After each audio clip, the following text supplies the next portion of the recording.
Shalom saudara-saudara yang terkasih dalam Tuhan Yesus Kristus.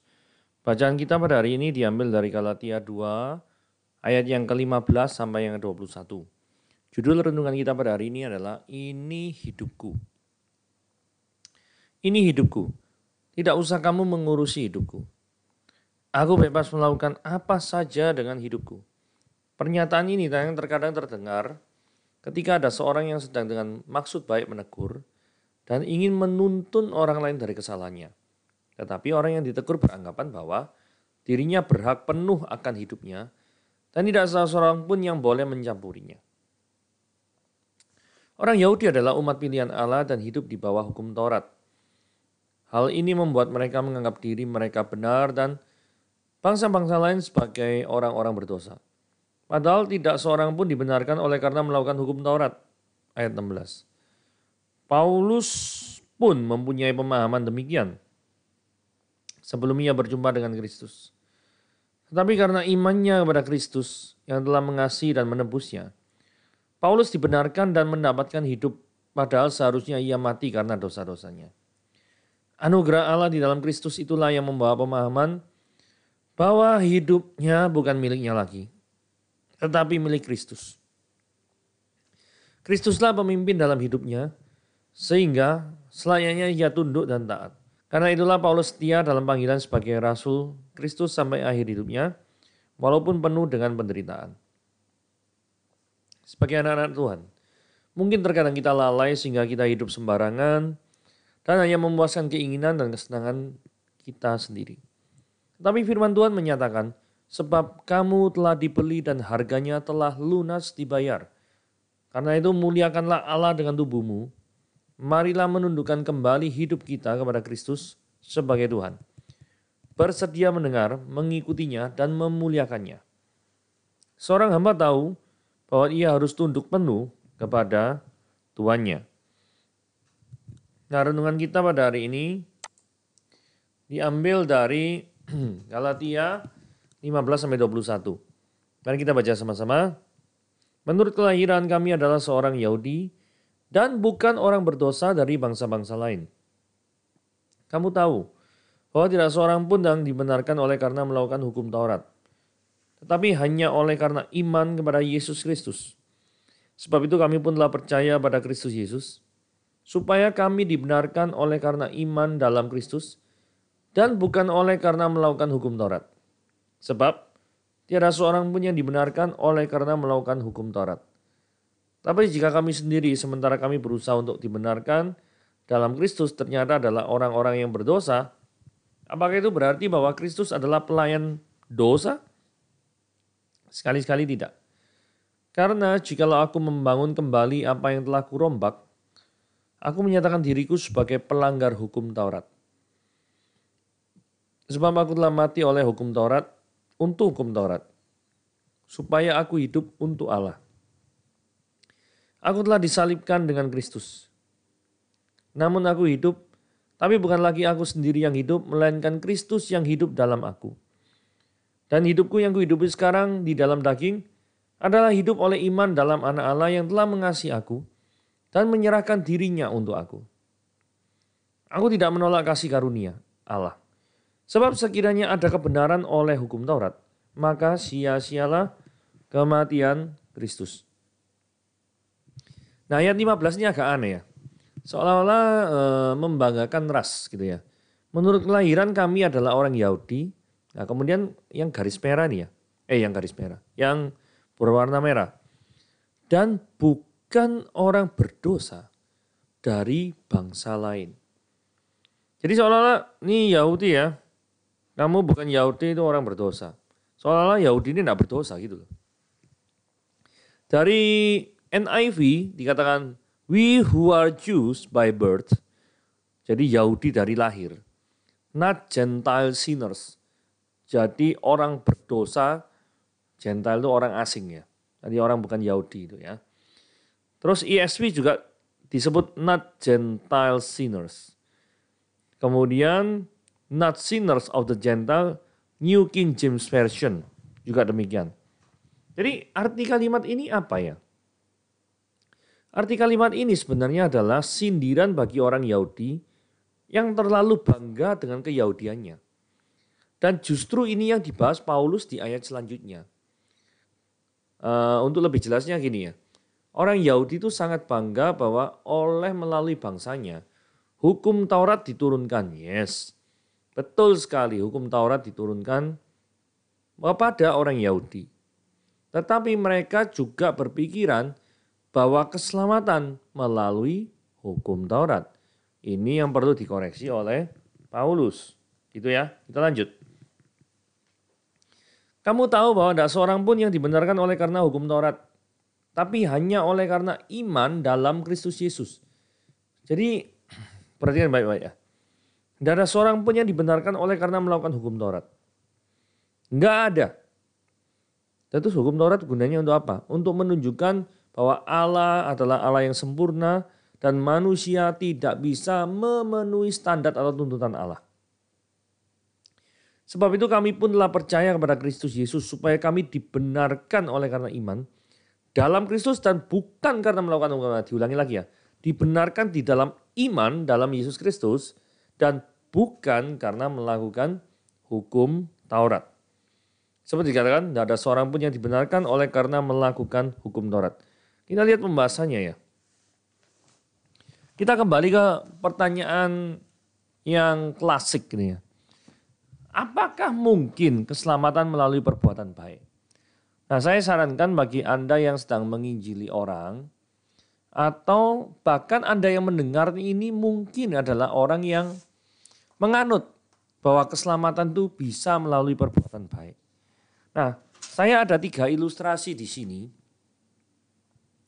yang menunjukkan bahwa keselamatan itu tidak mungkin melalui perbuatan baik. Nah, saya akan cerita ilustrasi brownies ya. Jadi bayangkan ada seorang yang membuat brownies butuh 10 telur, 7 telurnya baik, 3 telurnya busuk. Bahkan gak cuma busuk, 3 telurnya itu adalah justru telur beracun. Nah pertanyaannya, ketika brownies itu dimasak apa gini gitu ya. Wah luar biasa cantik lah, tapi dalamnya ada racunnya. Kira-kira saudara mau makan apa enggak? Pasti secara umum saudara pasti akan, ya enggak mau lah. Iya toh. Nah itu yang terjadi. Kalau misalkan orang tuh mengatakan bahwa keselamatan bisa melakukan perbuatan baik. Orang yang ngomong, mari kita tanyakan. Apakah di dalam hidupmu, sepanjang hidupmu, kamu itu melakukan perbuatan baik 100%? Pasti orang akan ngomong, oh ya enggak. Pasti ada saatnya dia berdosa. Nah karena berdosanya itu 30%. 70%-nya itu baik. Seperti cerita tadi, cerita ilustrasi brownies.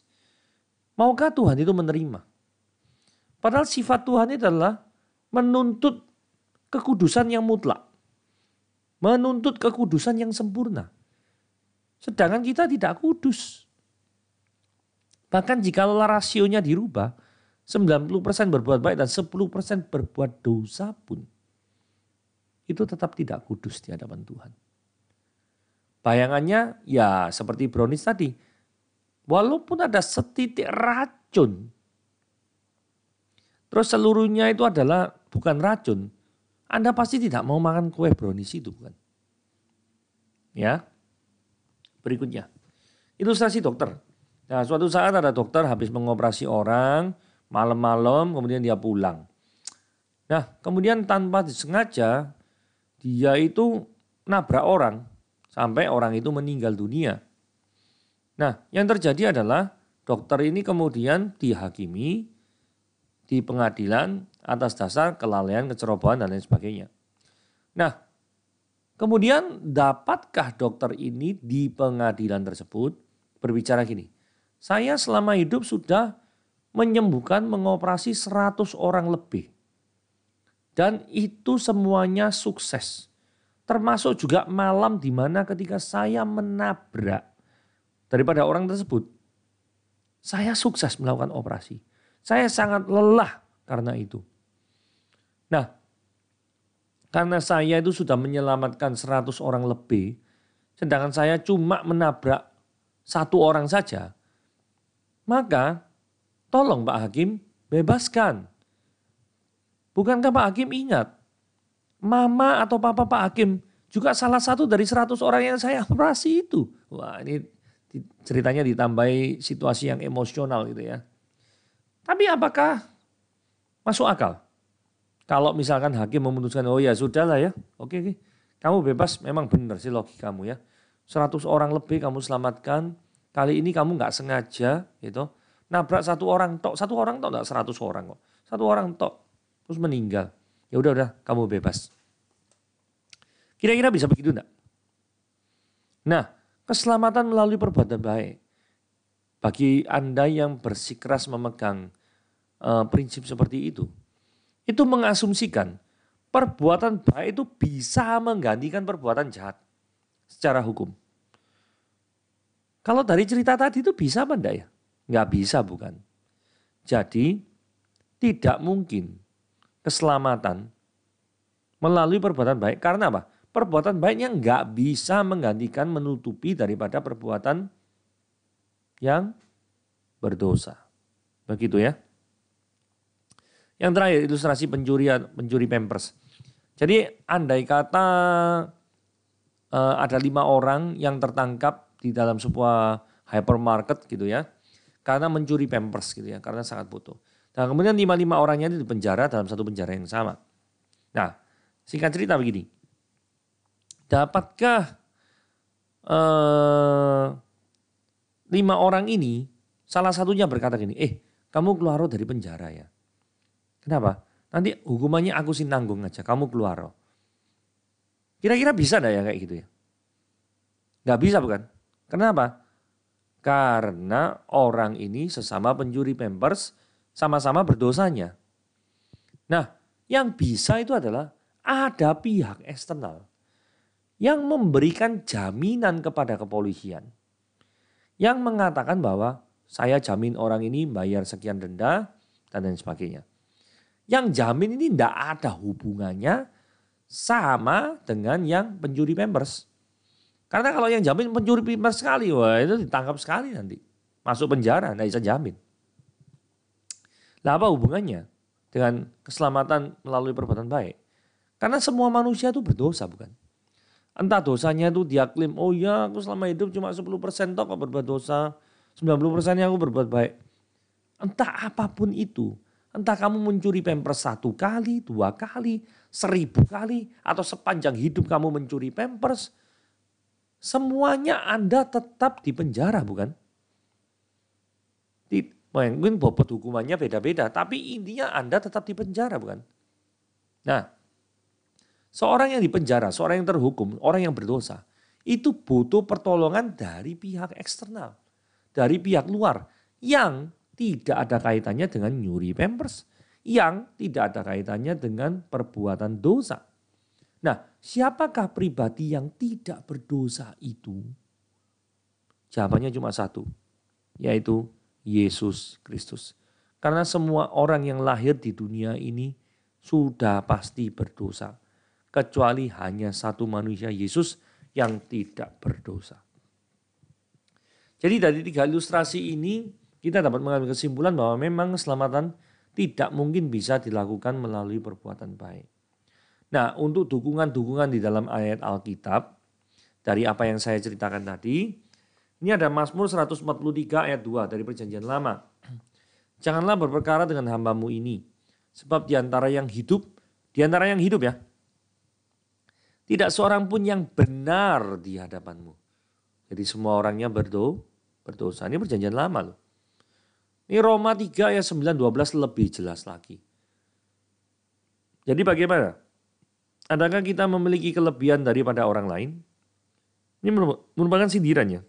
Kalau orang-orang Yahudi kan merasa chauvinistik. Merasa bangsanya itu lebih tinggi, lebih besar. Ya. Nah, di atas telah kita tuduh baik orang Yahudi maupun Yunani bahwa mereka semua ada di bawah kuasa dosa. Jadi gak peduli Anda ras apa, Anda bangsa apa, Anda adalah orang yang bersalah, berdosa. Seperti yang tertulis, tidak ada seorang pun yang benar, tidak seorang pun tidak. Tidak ada seorang pun. Seorang pun tidak. Tidak ada seorang pun yang berakal budi, tidak ada seorang pun yang mencari Allah. Semua orang menyeleweng dan mereka semua tidak berguna. Tidak ada yang berbuat baik, seorang pun tidak. Saudara, begitu ngerinya kondisi manusia yang hidup di dalam dosa. Jadi sudah saatnya bagi kita untuk mengabarkan Injil kepada orang-orang yang belum mengenal Kristus. Bagi Anda yang mendengarkan saat ini adalah Anda yang belum mengenal Kristus. Cepatlah bertobat. Karena keselamatan hanya melalui Yesus Kristus. Nah ini. Jadi apa solusi yang ditawarkan? Solusi yang ditawarkan adalah percaya melalui iman dalam Yesus Kristus. Dukungannya ada di Efesus 2 ayat 8-10. Saya bacakan ya. Sebab karena kasih karunia kamu diselamatkan oleh iman. Itu bukan hasil usahamu tapi pemberian Allah. Ditegaskan sekali lagi, itu bukan hasil pekerjaanmu. Jangan ada orang yang memegahkan diri. Karena kita ini buatan Allah diciptakan dalam Kristus Yesus untuk melakukan pekerjaan baik. Yang dipersiapkan Allah sebelumnya. Ia mau supaya kita hidup di dalamnya. Jadi dari sini kita lihat ya, di highlight terutama ayat 8. Diselamatkan oleh iman, bukan hasil usahamu. Karena setiap daripada usaha manusia tidak mungkin bisa memenuhi standar Allah. Ingat ilustrasi brownies. Jangan ingat browniesnya saja, tapi inti daripada ilustrasi brownies. Takut saya Anda cuma ingat brownies, nanti beli brownies, makan brownies tambah gemuk, repot nanti. Ya. Oke, dukungan yang kedua itu dari 2 Timotius 1 ayat 9. Dialah yang menyelamatkan kita dan memanggil kita dengan panggilan kudus, bukan berdasarkan perbuatan kita, melainkan berdasarkan maksud dan kasih karunia-Nya sendiri, yang telah dikaruniakan kepada kita di dalam Kristus Yesus sebelum permulaan zaman. Jadi 2 Timotius 1 ayat 9 ini ayat yang penuh, ayat komplit gitu ya. Jadi kapan pemilihan Tuhan memilih kita, itu sebelum permulaan zaman. Didukung sama Efesus 1 ayat 4. Kemudian memanggilnya berdasarkan apa? Bukan berdasarkan perbuatan kita. Lalu dasarnya apa? Maksud dan kasih karunia. Jadi kita diselamatkan karena apa? Karena kasih karunia. Karena kita itu tidak layak. Sesungguhnya orang berdosa, hukuman yang pantas bagi orang berdosa itu adalah neraka yang kekal. Tetapi Anda dan saya adalah orang yang berdosa yang datang kepada Kristus. Bagi Anda yang mendengar yang belum datang kepada Kristus, saya ajak untuk datang kepada Kristus. Mengaku segala keberdosaan Anda, segala kesalahan Anda, segala kekecewaan hidup Anda, segala apapun datang kepada Yesus. Akuilah dosa-dosamu dan percayalah bahwa Yesus adalah satu-satunya Tuhan dan Juru Selamat. Berimanlah dan percayalah kepada Dia, maka kamu akan diselamatkan. Karena keselamatan yang kita terima itu bersifat eksklusif, hanya melalui Yesus. Di sini setidaknya ada 3 bagian yang menyatakan bahwa keselamatan yang kita terima itu bersifat eksklusif, atau pengertiannya adalah hanya melalui Yesus. Ayat pertama yang terkenal sekali adalah Yohanes 14 ayat 6 yang berkata, kata Yesus kepadanya, akulah jalan dan kebenaran dan hidup. Tidak ada seorang pun yang datang kepada Bapa kalau tak melalui aku. Bagian yang kedua adalah Kisah Para Rasul 4 ayat 12. Dan keselamatan tidak ada di bawah siapapun juga selain di dalam Dia. Jadi ingat ya, tidak ada di dalam siapapun juga kecuali dalam Dia, Dia Yesus. Sebab di bawah kolong langit ini tidak ada nama lain yang diberikan kepada manusia yang olehnya kita dapat diselamatkan. Kecuali namanya Yesus. 1 Yohanes 5 ayat 11-12 dikatakan gini. Dan inilah kesaksian itu. Allah telah mengaruniakan hidup yang kekal kepada kita dan hidup itu ada di dalam anaknya. Barang siapa memiliki anak, dia memiliki hidup. Perhatikan baik-baik ya.